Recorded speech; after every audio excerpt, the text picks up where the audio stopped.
this is the opportunity to really wake people up about the big pharma, corruption and about the medical industrial complex.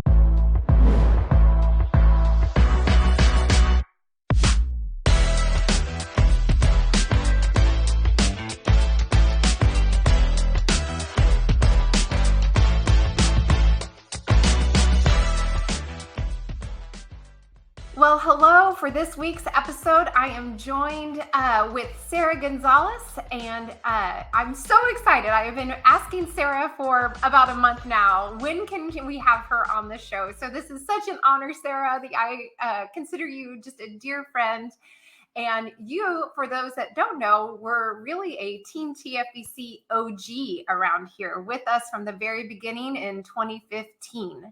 And I remember us when you were just a writer for Red State, right? And we were out block walking and block walking and block walking. And I used to always say, don't forget the little people, don't forget us when you're famous, right? And so I would just like to go on the record of saying she has indeed not forgotten us. And now your light just keeps shining brighter, and you have your own show on the Blaze now. And I am just thrilled to have watched your kind of evolution through the years. So thank you for joining us today. I appreciate that. Thanks for having me. I remember whenever I was, just beginning my career at Blaze, and we had conversations about when can I start telling people the truth? Because I do think that there is, I said, look, I have to be really careful how I play this, because you have to build enough credibility in this industry before people start actually listening to you. And I didn't want to do it too soon. And so I think that I threaded that needle pretty well, I think. So I would agree with you on that. And, yeah. in many ways, I've been saying this for, a year or two now, that COVID was a gift Yes. for this movement. And I bet you can attest to that. But before we dive into that, let's kind of back up a little bit. Tell me, why don't you start with telling our audience what got you involved in this fight originally? Yeah, I mean, it was really simple. I had my first son, and I think there are a lot of people, probably your listeners, but people in this movement who it's the same story.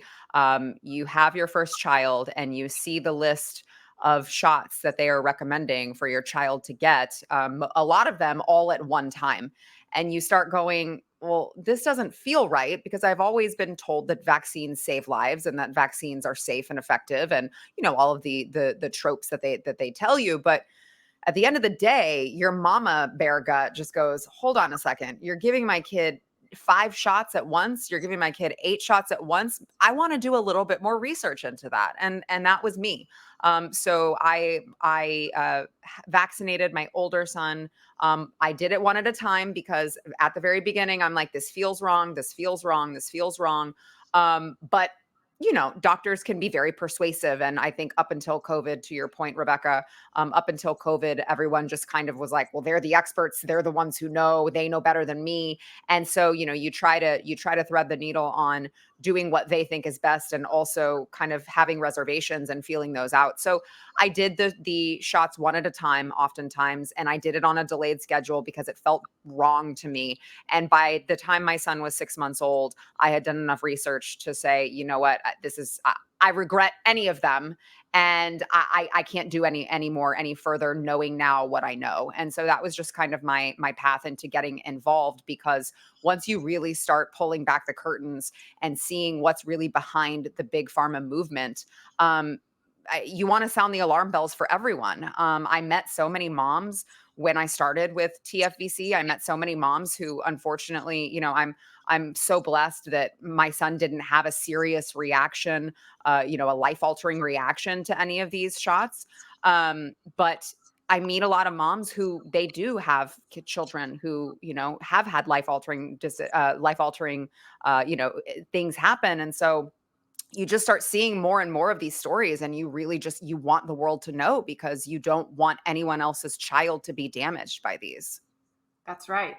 That's very similar to my story of just so many moms, just sounding the alarm in my life. You're thinking, okay, moms moms get it right. Moms know when Right. something's wrong, and I will be always thankful for those that sounded the alarm early um, in my life.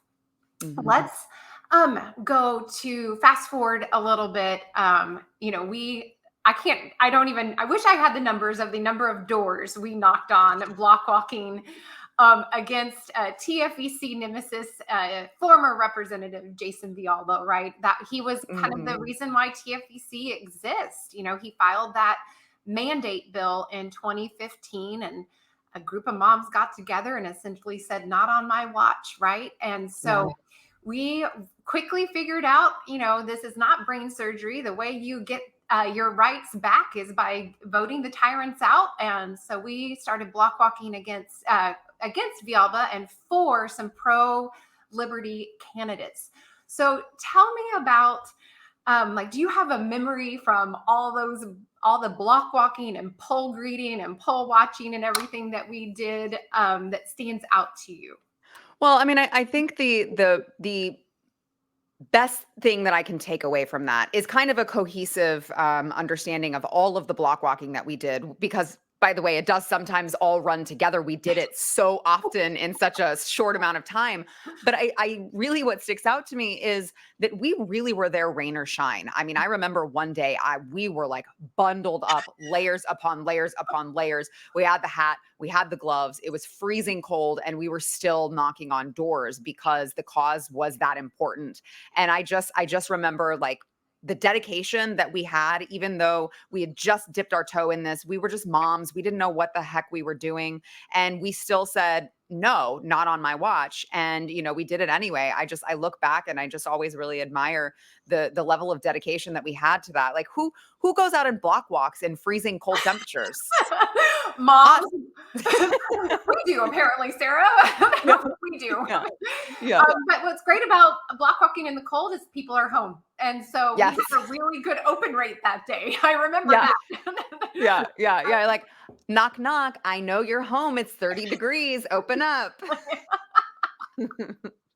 Oh man, it's funny how you have like amnesia for those things for real. But now that you think about it, we had set up a 10 by 10 canopy at the poles and space Mhm. heaters, just trying to stay warm to get making every vote count as Yeah. people either were getting informed about the election or actually showing up at the polls to vote.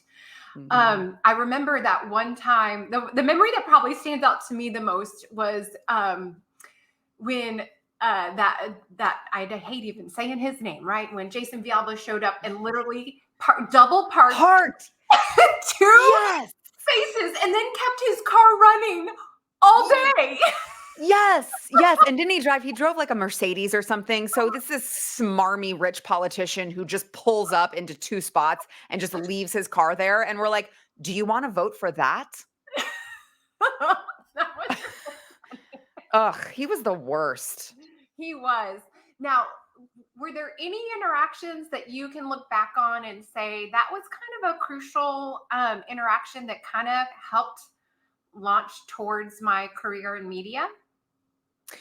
Well, I mean, there were a couple different times that I had interactions, not just with Jason Vialba, but with his staffers that I felt the need to, record with my phone. And because I thought people need to see this, people need to see these people need to hear what they're saying when they don't realize that they're being recorded. And I do think that that really gave me a little more drive to spread the message, get the word out to people. How are you going to do that? Well, become a member of the media, and you're then better equipped and better able to get these messages out to the masses, to get these videos that these politicians don't want you to see out to the masses. So I do think that there was it at least sparked something inside me, or it awoke something inside me that said, I feel like there's something here, and I'm being called to do this on a larger scale." And so, that's what I did, and I feel like it has proven to be true and accurate that once you can get these undercover videos that I go off and do, all of these videos of politicians saying the quiet parts out loud when they don't think anyone is listening and things of that nature. I think that, once you do show people these are the people that you're dealing with, it's hard to argue with that. For sure. Okay, so tell me how have you been able to use your larger platform to really shine a light on the I want to say the corruption of big pharma, or the undue Mhm. influence that big pharma has in nearly every aspect of our lives now? Yeah, I mean, well, I'll go back to the beginning conversation that we just had about waiting for that right time. I think that it was very important for me to build my own credibility, and I prayed about it, and I had conversations, with some of you at the time, and I just decided I am going to know when the time is right. When the time is right, it will be overwhelmingly evident. And that is when I will really, take more steps to shine a light on this. The people, the people, the masses are not ready to hear this yet. This is Yeah. what I said, 4 or 5 years ago. They're not ready for this. Well, obviously, we had COVID happen. And as we started that process, I mean, I'm talking in January, February of 2020, before it had even really hit here. Back when you had Nancy Pelosi and AOC saying, "Don't worry, still go to your marches, still go to your parties, go to Mardi Gras, don't worry about it." Before that, I thought to myself, as I was seeing all of these other countries and how they were handling it and what was happening, I thought to myself, this really could be, the silver lining of all of this, I like to say, Mhm. because COVID was absolutely devastating to people. Now, if you talk to people like Dr. Peter McCullough, he would say overwhelmingly over, 95% of those deaths could have been reversed if they would have just done early treatments. But Right. regardless, it was devastating for a lot of countries and for a lot of people. But I did think the silver lining to this is that I think this is the opportunity to really wake people up about the big pharma, corruption, and about the medical industrial complex, and about the fact that you have these incestuous relationships with the CDC and these pharmaceutical companies, that they float back and forth between the two. And, I think now's the time to just shine a light on that. And so we started talking about it at the beginning of COVID. We kept talking about it. I like to say, in the studio, there were some people who were filming from home. Some people, I know Glenn has a condition.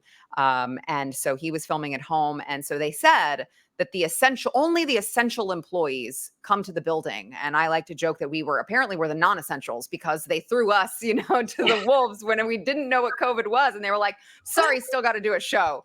So it felt like for 2 years, we were some of the only people in the building. Everyone else was working from home. And for 2 years, I really could just sit there and go, well, there's nothing else to talk about except COVID. So why not go all in on all of this big pharma corruption? Why not go all in on this vaccine that, Operation Warp Speed? I love Donald Trump, but that was a horrible, disastrous decision. And so, why don't we go all in on who Anthony Fauci really is? And so it gave us, we had nothing but time, Rebecca, nothing but time. There's nobody around. Everyone else was holed up in their homes because There was apparently they truly were the essentials. and there And was I no was like, other news. exactly. No other news. We had to talk about it for 2 years. So why not wake people up and inform them as they're going through this and going, wait a second, you're telling me to wear a mask, but I'm still getting COVID. So why do I still have to wear a mask? Wait a minute. You're telling me to wear a mask, but people have done these videos that I've seen online of, blowing smoke out of the mask, and I see the smoke coming out of the mask. So how is it going to protect me from a tiny microscopic virus particle? So at a time where people were going, wait a second, you're telling us to shut down, you're telling us to mask up our 2-year-olds, you're telling us all these things, and it doesn't really make sense. I thought, now's the time. So we had 2 years, and I was like, let's just go all in. And that's what we did. And I think that we've woken, a lot of people up, obviously with the help of organizations like yours, because it takes all of us, and it's going to continue to take all of us to wake up the masses. I think that's what's really so cool about this is we all have our lane, we all have our oar to row here, and it really becomes kind of a beautiful picture of what we can accomplish when we're all just, staying in Yeah. our lanes and being faithful with the lane we have been given, the fields that Yeah. we have been given to tend, if you will. Yeah. Probably mixing some metaphors there. Um, so so what have you done? Like tell me a couple of like your shows or whatever that Yeah. you are that stand out that you did during those 2 years where you just had nothing else to talk about except shine this massive light on big pharma. Well, I obviously am a longtime fan of Del Bigtree. I know that was one of the big events that TFVC held back in the day. Was a premiere of the movie Vaxxed. Whenever Del came out with it, I remember very, very vividly going to the bus. The big Vaxxed bus that people were signing who had vaccine injured children, and so I followed him for a really long time. Obviously, a big fan of the High Wire with Del Bigtree, and so I did things like I had Del Bigtree on my show. I had him talking about, these same types of things. We did an entire COVID vaccine special with my colleagues over at Blaze, Daniel Horowitz and Steve Dace, both of whom know the statistics much better than I can. Like they are very much deep into the statistics of all of these studies. Whereas I don't ask me to recite some statistic that I read, 2 months ago. I'm not going to remember it, but they do. And so with the three of us together, I know the history of the vaccine industrial complex. They know the statistics of what's happening in COVID, and they were living, eating, sleeping, and breathing all of these statistics. So we came together and we said, let's do an entire COVID vaccine special. And the reason that it's been, I think, so great to be partnered with Blaze, by the way, is that YouTube was not going to let us air that. Right. Like we had to work around big tech because big tech was always censoring us. Big tech, YouTube censored when I had Del Bigtree on.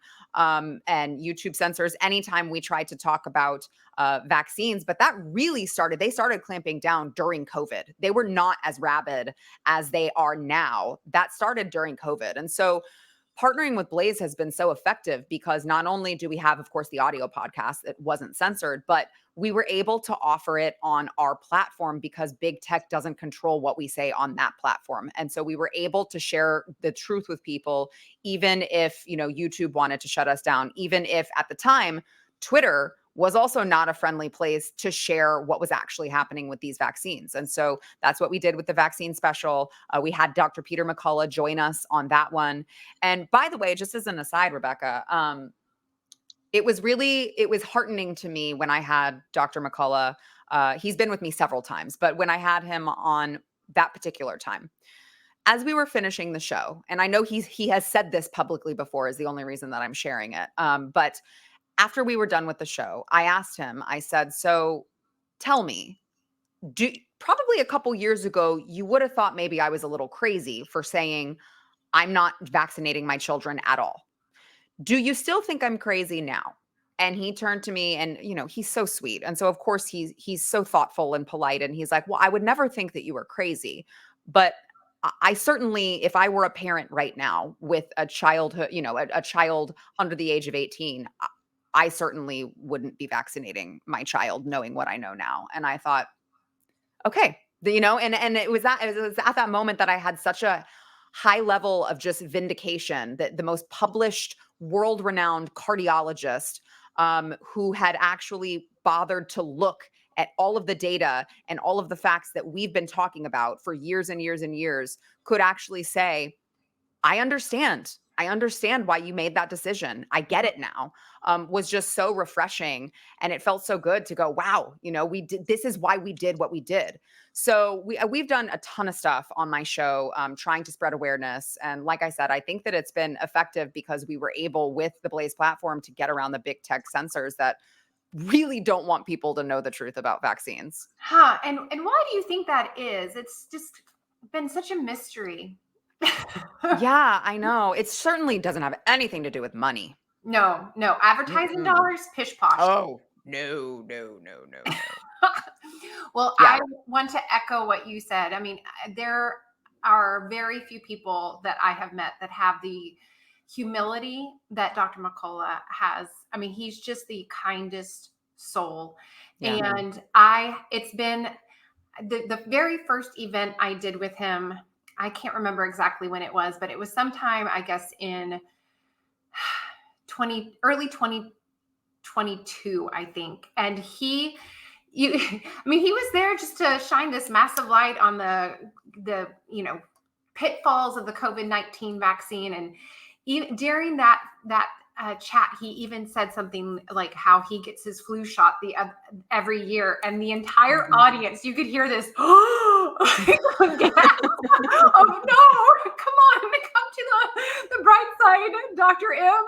And now it's been really fascinating to watch even his evolution, over the last year and a half of, I mean, he's now going full on, like, the studies show unvaccinated children do have better health outcomes than these fully vaccinated on schedule kiddos. So Mhm. it's been pretty refreshing to kind of see. And, just like you said, there's a vindication there when you see this very accomplished, well, published doctor saying, no, y'all are onto something. These moms have been onto something all along.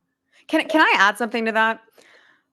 I Previous to this, I mean, when we started doing the work at, well, I should say you at TFVC, I was just along for the ride. But when we first started seeing this movement rise, I thought that people would have an awakening.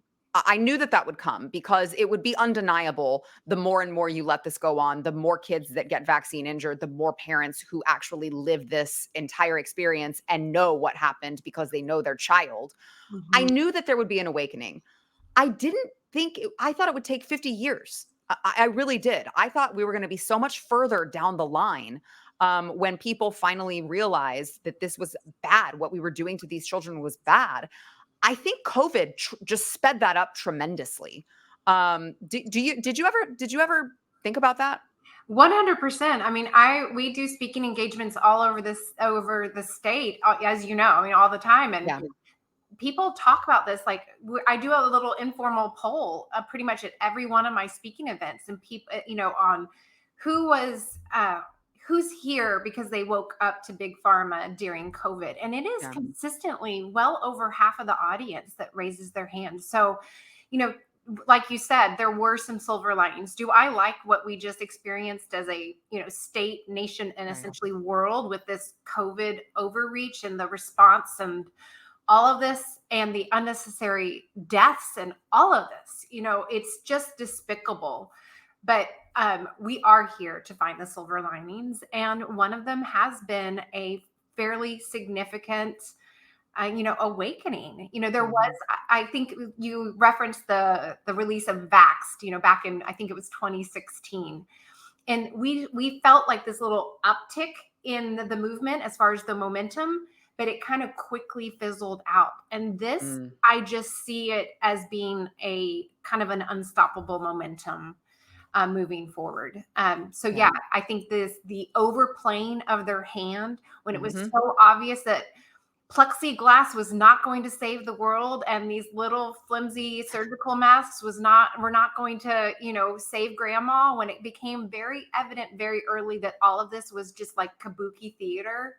Yeah. um you know it was undeniable. I mean, people are waking up to just how much they want to silence voices like ours, prevent early treatment because, we had to put all of our eggs in this Yep. vaccine basket for financial reasons. And, Mhm. you just can't ever unsee it. Yeah. Yeah, I totally agree. Well, yeah, I mean, especially when, you bring up you can't do early treatments because then you can only get an emergency use authorization if there are no alternative treatments. So we can't touch the early treatments because Nope. then that would prevent us from being able to get the emergency use authorization. They've been gaming the system for a very long time now. They just did it. I think, in my opinion, they were so corrupt and they were so full of themselves. They were so arrogant that they just didn't think that they would get caught this time around. They thought that they could do it in front of your very eyes and nobody would pick up on what they were doing. They were just wrong. Ooh, I love that. They were wrong. Yes. And, we saw a big awakening of all of moms, kind of speaking out about everything. Another silver lining were that, we Yep. all saw what was being taught at school, and we all, Mhm. now there's just been this this awakening, not just on big pharma, but just on how much the powers that be really just don't care about you or your family. They only care about their either reelection or their bottom line, and that's it. There's no profits in a healthy society, and that's where their bottom line is. Yeah. No, I mean, yeah, you couldn't be more right there. It's been that way. Look, I think in every industry ever, and especially when it comes to the federal government, you just always follow the money, and you'll never be wrong. You just follow the money Yeah. because unfortunately, power corrupts and money corrupts. And when we're dealing with big government bureaucracy, you have both of those things working together to make it ultimate corruption. So, yeah, I think you follow the money every single time. You're never going to be wrong. All right. So I'm ready to wrap up here. Is there any kind of final thoughts or final words you want to share before I ask you how people can find you? Yeah, I would just encourage all of your listeners to just keep those of you who are involved, keep getting involved. Don't stop. And those of you who have not yet found your place yet, just please get involved because it's going to take all of us to stop this. Us mama bears, I know we get so busy. We're like, well, I got to feed the kids and I got to get them to bed and I got to pack their lunches and I got to go shopping and I got to do all these things. I don't have time. You have to make the time because it's not in the moment that we're talking about right now, it's the future for your kids. And so you are investing that time in your child's future. So please, please, please get involved with TFVC and help us because it's going to take all of us. Amen. Well, great. Okay, so if people are like, "Ooh, Sarah Gonzales, where do I watch you? Where do I find you? Where tell us how to find you."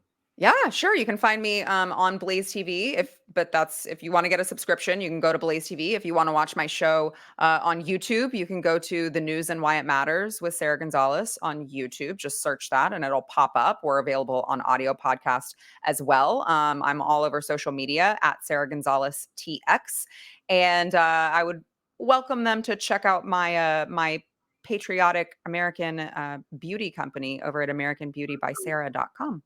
I imagine those are clean cosmetics. Yeah, you know what's funny? So I'm working with a new manufacturer and like our entire goal is that we've already chosen ones that are like paraben free and all of that. And our entire goal has been how can we clean it up further? And so we're working right now with the cleanest formulas that I think are going to be out there, and we're testing them right now. So I'm really really excited for when we finally release them. That's exciting. Well, if Yeah, you need any, test models, testers. Okay. TFVC is, Okay. All right. I know a few beautiful women who might have some lipstick show up at their door. there, just saying. Well, wonderful. Well, thank you so much for joining us today, Sarah. I just cherish our friendship and it's just been an honor watching your career take off. And thank you for not forgetting about TFVC. I would never. I would never. Thank you so much for having me. Thank you for listening to the Shot Callers podcast. Please, if you found value in this content, rate us and share the podcast with a friend. It's a great way to get the message out and to empower everyone to make informed decisions. Until next time, never forget, we are the Shot Callers.